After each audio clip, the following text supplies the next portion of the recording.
shall carry on and will become self-refueling and self-generating for hundreds of years, maybe thousands. Okay. The black slave, after he receives this, he don't need you to help him no more. Once he's got this in his bloodstream, Absolutely. he'll refuel his own battery. His battery will recharge itself. He doesn't need you no more. He's going to hate each other. He's going to distrust each other. He's going to be mad with his black brother. He's going to be mad with his black sister, no matter where he lives, east, west, north, or south. Please continue. Don't forget, you must pitch the old black male versus the young black male, and the young black male against the old black male. You must use the dark-skinned slaves versus the light-skinned slaves, and the light-skinned slaves versus the dark-skinned slaves. You must use the female versus the male, and the male versus the female. You must also have your white servants and overseers distrust all blacks.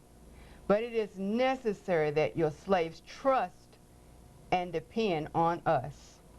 They must love, respect, and trust only us. Gentlemen, these kids are your keys to control. Use them. Have your wives and children use them. Never miss an opportunity. If used intensely for 1 year, the slaves themselves will remain perpetually distrustful. Hey. Thank you, gentlemen. Hey, Willie Lynch is something else. You see what he's saying here? Pitch the old black man against the young black man, old black woman against the young black woman, the little short niggas against the tall ones. You understand what I mean? The women versus the men, the light-skinned slaves versus the dark-skinned slaves. This is what you got to do. You got to make them all hate each other. And this is the formula. You got to make them all hate each other. And you must use the female versus the male, and the male versus the female. Hey, we locked into a bind. Is it any wonder? We're locked into a bind. Hey. Yeah, we're locked into a bind. There ain't nowhere to go. When he puts this on us, it's all over. It's all over. Okay, let's start here, okay? It was the interest and business of slave owners to study human nature, and the slave nature in particular, with a view to practical results, and many of them attained astonishing proficiency in this direction. They had to deal not with earth, wood, and stone, but with men, and by every regard they had for their own safety and prosperity, they had need to know the material on which they were to work. Conscious of the injustice and wrong they were every hour perpetrating, and knowing what they themselves would do were they the victims of such wrongs. And they were constantly looking for the first signs of the dreaded retribution.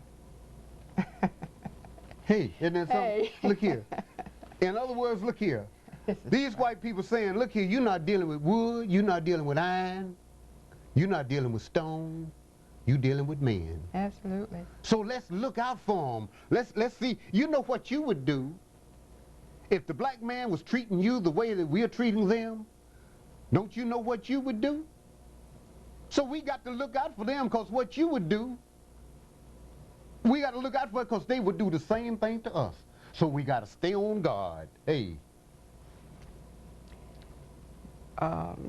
They watched, therefore, with skilled and practiced eyes, and learned to read with great accuracy the state of mind and heart of the slave through his sable face.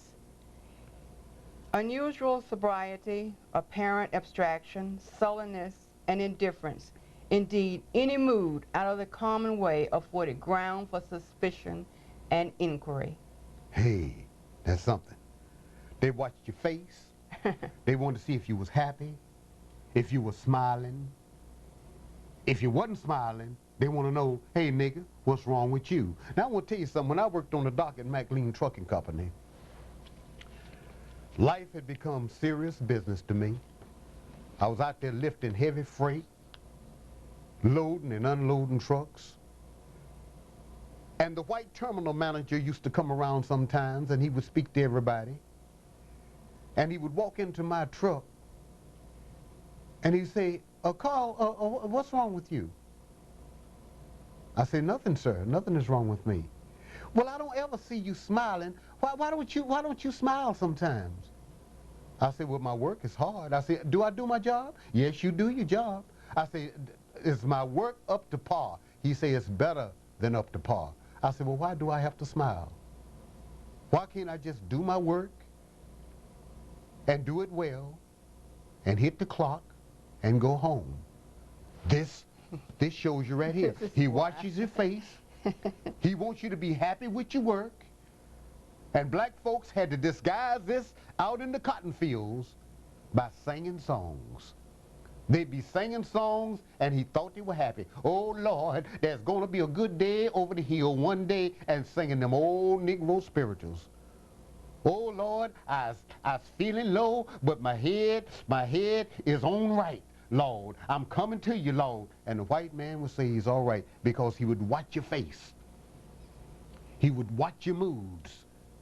And he wanted to see whether you were getting ready to take out retribution on him for what he was doing to you. Oh, me.